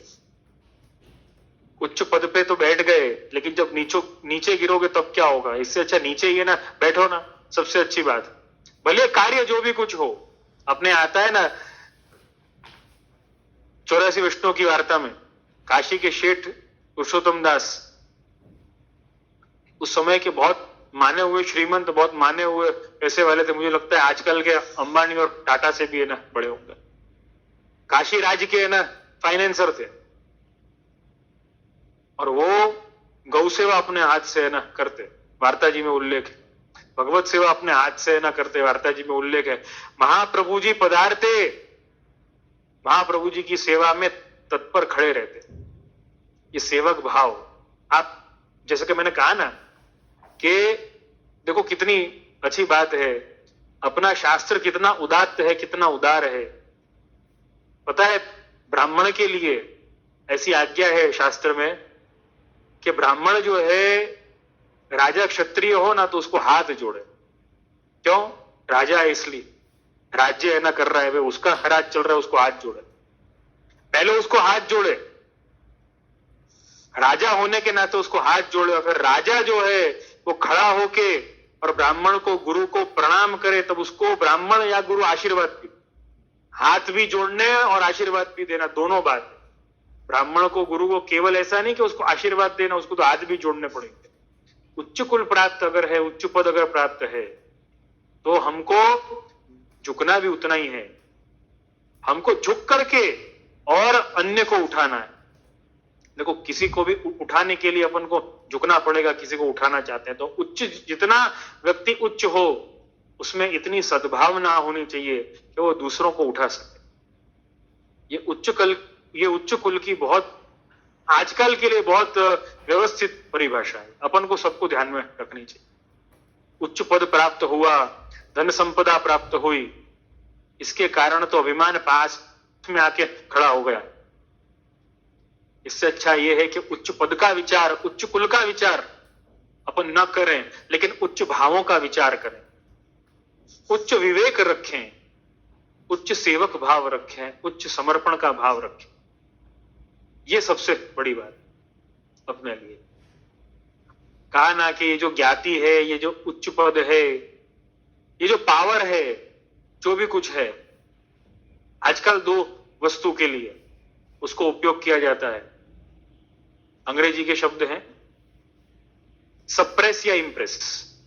या तो सप्रेस करने के लिए, दूसरों को दबाने के लिए, दूसरों को नीचा दिखाने के लिए उसको उपयोग किया जाता है, या तो इंप्रेस करने के, लोग हमसे आकर्षित हो जाएं, लोग इंप्रेस हो जाएं। लेकिन हकीकत में वो उच्च कुल, वो उच्च पद जो है, वहां से एक चीज का हमेशा ध्यान में रखना है कि ये उच्च पद जो है वो हमको क्यों मिला है कि हम जो नीचे हैं उनको उठा सके, उनको भी ऊपर ला सके, इसलिए मिला है। बाकी तो इंद्र आदि को भी विमोहित भगवान ने किया है और असुरों का भी उद्धार किया है। इंद्र को विमोहित करते हैं लेकिन असुरों को शरण में लेते हैं, असुरों का उद्धार करते हैं। ये तो भगवान का अद्भुत स्वभाव है, भगवान की अद्भुत लीला है। अपन को इस बात को हमेशा ध्यान में रखना चाहिए। और इसी के साथ में यहां पर सर्वदा स्वविचारणम, खुद का विचार करो। खुद का विचार पहले करो कि मैं कौन हूं। अपन विचार क्या है ना करते हैं मालूम है, मेरा क्या है, मैं कौन हूं, अपन ऐसा विचार नहीं करते। अपन क्या करते हैं विचार, अपन मेरा क्या है, और मेरा जो भी कुछ है ना उसके अनुसार मैं कौन हूं इसको निर्धारित अपन कर देते हैं। नहीं, मैं कौन हूं इसका विचार मेरा क्या है उससे बहुत अलग है। मेरा क्या है उसको छोड़ो, मेरा क्या है उसको भूलो। अगर मेरा कुछ है तो वो धर्म है, धर्म के अलावा कुछ भी नहीं, स्वधर्म के अलावा अपना कोई भी नहीं है। स्वधर्म ही अपन को बचा सकता है, स्वधर्म ही अपन को ऊपर उठा सकता है। स्वधर्म का ज्ञान, स्वधर्म का विवेक अपन को ऊपर उठा सकता है, वही अपन को बचा सकता है। मैं कौन हूं इसका विचार करो, मेरा क्या है इसका विचार मत करो। सप्रेस करने के लिए या इंप्रेस करने के लिए अपनी कुलीनता का उपयोग मत करो, अपने उच्च पद का उपयोग मत करो, अपने पावर का इस्तेमाल मत करो। ये जो पावर है, ये जो कुलीनता है, it is not to suppress और impress, it is to express. और एक्सप्रेस करने के लिए एक्सप्रेस करो अपनी सद्भावना, एक्सप्रेस करो अपना ग्रेटिट्यूड। अपन अपने प्रभु के प्रति, अपने धर्म के प्रति सबसे बड़ी बात जो है, कृतज्ञ नहीं होते। We are not grateful, we are not thankful कि हमको ये पद मिला है, हमको ये अवसर मिला है, तो हम इस अवसर का लाभ लें। कैसे लें? एक्सप्रेस करें, सबको एक्सप्रेस करें कि देखो धर्म ये है, ये विवेक ये है, दीनता ये है, सद्भाव ये है। सबको स्वीकारें, सबको अपनाएं। वसुधैव कुटुंबकम की जो भावना है, अपने शास्त्र ने जो समझाई है, सबको स्वीकारें, सबको जैसा है वैसा रहने दें, लेकिन उनको स्वीकार। उनको कैसे ऊपर उठाया जाए, उनको कैसे भगवत सानिध्य में लाया जाए, कैसे उनको उनके स्वधर्म का ज्ञान करवाया जाए, इन सबके लिए अपन को प्रयत्नशील होना। यही कुलीनता है, यही उच्च पद है। इसने ये प्रयत्न किया, जिसने उच्च कुल का होते हुए, उच्च पद पर होते हुए और दूसरे को भी उच्च बनाने का प्रयत्न किया, वही ऊंचा है, वही बड़ा है। ये बहुत ही महत्व की बात है। बाकी भगवान तो इंद्र को विमोहित करने वाले हैं और असुरों का उद्धार करने वाले हैं।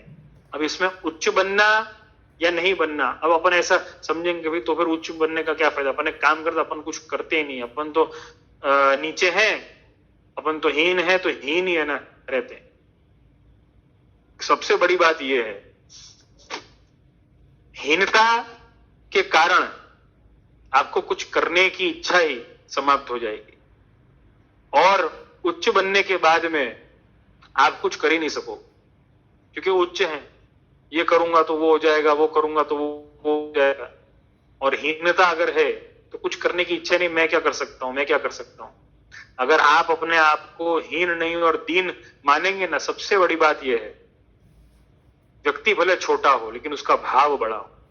देखो, वस्तु भले छोटी हो लेकिन उसका असर बड़ा होना चाहिए। एक वैष्णव का, एक स्वधर्म पे चलने वाले का असर बहुत बड़ा होता है, उसका असर बहुत बड़ा है। अगर अपन आज माने, देखो असर की बात अगर करें, एक बहुत अच्छा उदाहरण, नमक का ही उदाहरण ले लो। दाल अगर बनाते हैं, एक पतीला भर के, एक भगोना भर के, एक तपेला भर के दाल है ना बनाई, नमक कितना डाला, इतना सा, नमक इतना सा है, असर कितना उसका, कितना असर। अच्छा, दाल इतनी सारी है लेकिन दाल का वो असर नहीं है जो नमक का असर। दाल का पूरा स्वाद नमक के कम होने या ज्यादा होने या ठीक होने से बढ़ सकता है, घट सकता है, या बहुत अच्छा हो सकता है। अपना असर कितना, अपन ने अपने स्वविवेक रूपी नमक का, अपने स्वधर्म, अपन को अपना जीवन जो है वो दाल के पतीले के समान मान लो। अपन को ऐसा लगता है भी जीवन तो इतना बड़ा है, स्वधर्म का क्या रोल है, वैष्णवता का क्या रोल है, गुरु का क्या रोल है, सेवा का क्या रोल है, भक्ति का क्या रोल, इसका कोई महत्व नहीं। वो नमक के समान, जरा सा कम अगर हो गया ना, स्वाद नहीं देगा। जरा सा ज्यादा हो गया ना तो खारा बन जाएगा, अविवेक हो जाएगा। लेकिन वो अगर विवेक पूर्ण रहा, वो सही प्रमाण में अगर है ना चला, तो वो आनंद देगा। इस बात को अपन को समझना है। असर कारक बनो, भले छोटे हो ना तो बड़ा बनने की कोशिश मत करो, लेकिन असर कारक बनने की कोशिश करो। और बड़े हो तो असर कारक तो भी बनना है अपन को, बड़े होने के बावजूद भी असर कारक तो रहना ही है। लेकिन छोटे हो तो अपना असर ऐसा बनाओ कि वो वस्तु का, जीवन का पूरा आनंद, पूरा स्वाद बदल जाए। यही अपनी वैष्णवता की पहचान है, यही अपने स्वधर्म की पहचान है। इसी के लिए कहा है सर्वदा स्वविचारणम। 11वें श्लोक में हृदय जी ने यही आज्ञा करी है, स्वविचारणम। मैं कौन हूं इसका विचार करो, मेरा क्या है उसका विचार मत करो। मेरा आपका जो है वो तो आपके पास में रहने ही वाला है, लेकिन मैं कौन हूं अगर ये याद रहा हमेशा, तो किसी वस्तु को खोने का डर नहीं रहेगा। मैं कौन हूं ये अगर विचार अगर रहा तो ऊंचा उठ के गिरने का डर नहीं रहेगा। इस बात का विचार करके, विवेक रख करके कुलीनता के मद का त्याग करना है, उच्च पद का त्याग करना है, कोई उच्च वस्तु हासिल होगी उसका त्याग करना है। तो आज 10वें और 11वें श्लोक का विवरण यहां पर अपन विराम करेंगे और बस एक ही बात सबसे कहना चाहूंगा, life is not to suppress somebody और to impress anybody, it is to express everybody. सबके लिए एक्सप्रेशन के तौर पे अपनी लाइफ को, इस लाइफ को, इस जीवन को एक्सप्रेशन के तौर पे लो। ये अभिव्यक्ति का मौका मिला है, अभिव्यक्ति अच्छी करो, विचार अच्छे रखो, स्वधर्म का आचरण जो है वो दृढ़ता पूर्वक करो, कृत संकल्पित बनो। बस जीवन यही है, स्वधर्म यही है और विवेक यही। तो आज यहां तक ही अपना सत्संग सत्र अपन यहां पर विराम लेंगे। सभी के फीडबैक्स, सुझाव और प्रश्न की प्रतीक्षा में मैं हमेशा हूं, ताकि मैं खुद इंप्रूव हो सकूं। आप सबके लिए ज्यादा से ज्यादा आपके जीवन की जो दुविधाएं हैं, जो जिज्ञासाएं हैं, उसके प्रति उत्तर देने का मेरा प्रयत्न है श्री महाप्रभु जी की आज्ञानुसार, अपने पुष्टि भक्ति मार्ग के अनुसार। तो आप सभी के सहयोग, मुझे एक बात और कहनी है आप सबसे। बहुत सारे वैष्णव ऐसे हैं जिनको संकोच होता है ग्रुप में कोई भी कमेंट करने में, रिप्लाई करने में या प्रश्न पूछने में। पर्सनली मुझे भेजते, मुझे कोई ऑब्जेक्शन नहीं कि मुझे पर्सनली क्यों भेजा, मुझे आनंद है। लेकिन मैं आप सबसे एक बात है ना कहना चाहूं, जो अपना ये अभिगम है कि भाई सबको ज्ञान मिले, सबको स्वधर्म का ज्ञान मिले, सभी श्री वल्लभ के दृढ़ सेवक बने, सभी इस पुष्टि भक्ति मार्ग में आनंद से चले, सभी इस पुष्टि भक्ति मार्ग के सिद्धांत को समझें, उनको पुष्टि भक्ति मार्ग सरल लगे, मुश्किल न लगे। इसीलिए मैं न कोई श्लोक की बहुत ज्यादा व्याख्या है ना करता हूं, न कोई बहुत बड़े बड़े संस्कृत के शब्दों का इस्तेमाल करता हूं, न कोई मैं बहुत बड़े बड़े ग्रंथों की बात करता हूं। मैं सामान्य बात करने की कोशिश इसीलिए करता हूं कि सबको समझ में आए, लेकिन उसमें आपका साथ बहुत जरूरी है। ये प्रश्न और फीडबैक्स में इसीलिए मांगता हूं कि आप सबका साथ मुझे, मैं सभी को ये ना कहूंगा, आपके एक प्रश्न से या आपके एक सुझाव से या आपके एक फीडबैक से कईयों को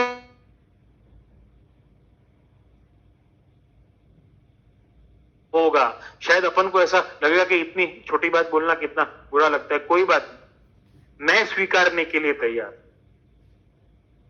आप सबका साथ अगर होगा, ये अभिगम जो है सबको ज्ञान मिले, सब आगे बढ़े, मैं ऐसा चाहता हूं कि आप सब भी इसमें जुड़े, आप सब भी मेरा साथ दें।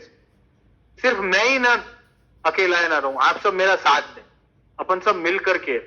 ध्यान रखना वैष्णव, ये पुष्टि मार्ग अपना है, ये पुष्टि मार्ग सिर्फ मेरा है। अगर सिर्फ मेरा है तो आप सबको ब्रह्मसंबंध होता ही, आप सब ब्रह्मसंबंध लेते ही। अपन सब वल्लभ के सेवक, ये पुष्टि मार्ग को संभालने की जवाबदारी अपन सबकी है। हाँ, एक आचार्य के तौर पे मेरी पहले होगी, लेकिन सिर्फ मेरी ऐसा नहीं है, आप सबकी भी बराबर। आप सब मेरा साथ दें, आप सब संकोच छोड़ें,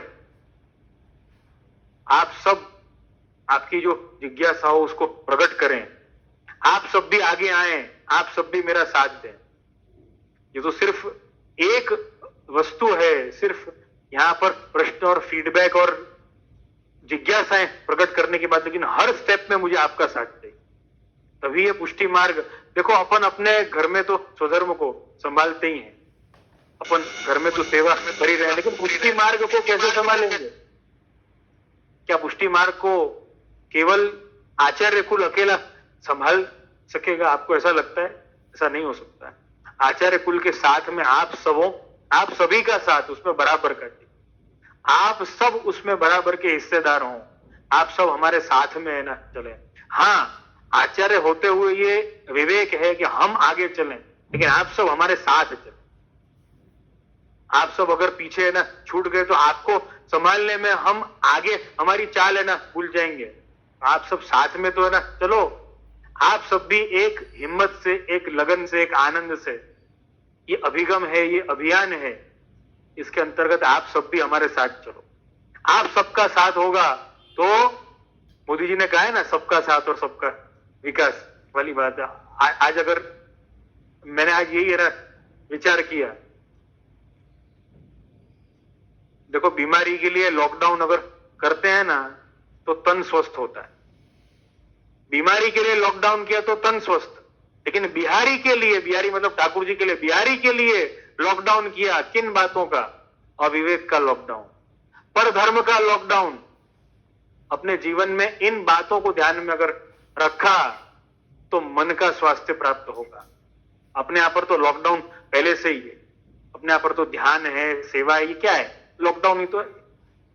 बीमारी के लिए लॉकडाउन किया, बिहारी के लिए भी लॉकडाउन करो। इसी के साथ में आज का सत्र यहां पर विराम दूंगा और आप सबका साथ देना चाहूंगा। आप सबके फीडबैक्स, आप सबके सुझाव, आप सबके प्रश्न हमेशा स्वागत योग्य हैं। दृढ़ न चरण केरो भरोसो, दृढ़ न चरण केरो, श्री वल्लभ नख चंद्र छटा बिन, सब जग माझ अंधेरो भरोसो, दृढ़ न चरण केरो, साधन और नहीं या कली में, जासु होय निवेरो, दूर कहाँ कहे द्विविध आंधरो, बिना मोल को चेरो भरोसो, दृढ़ न चरण केरो, दृढ़ न चरण केरो भरोसो, दृढ़ न चरण केरो। बोल श्री मदन मोहन लाल प्यारे की जय। श्याम सुंदर श्री अपने महारानी की जय। सिद्धार्थ धरण की जय। शिवल्लभाधीश की जय। घनश्याम जी श्रम दयाल की जय। अपने अपने गुरुदेव की जय। सभी श्रोताओं को शुभकामना, सभी को शुभाशीष। सर्वे भवन्तु सुखिनः, सर्वे सन्तु निरामयाः।